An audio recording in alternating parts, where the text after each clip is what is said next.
3 حاجات لازم تعرفهم لو انت بتفكر تسافر ليبيا. اول حاجة ان الدينار دلوقتي 5 جنيه و70 قرش، يعني نزل كتير. كان ب8 وحاجة ودلوقتي ب5 جنيه و70 قرش. ممكن يرفع في اي وقت وممكن ينزل في اي وقت، بس انا بكلمك على اليوم اللي احنا فيه. تاني حاجة ان مش اكتر الشغلانات او اكتر الناس اللي بتشتغل مش بتشتغل يوميا.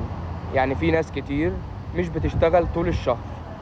يعني انت مثلا لو شغال مثلا في المعمار، فممكن مش كل يوم تشتغل، ممكن تشتغل 20 يوم بس في الشهر، ممكن 25 يوم، ممكن اقل.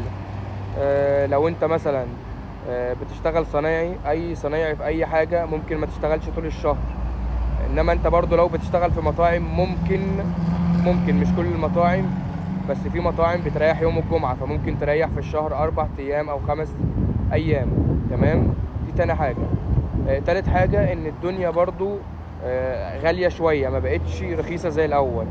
فعشان تبقى عارف، عشان تعرف برضو تحدد يوميتك، وهل يوميتك هتناسبك، وهتناسبك في المعيشة، هتناسبك في الاكل والشرب، هتناسبك في السكن، هتناسبك في الكلام ده كله ولا لا.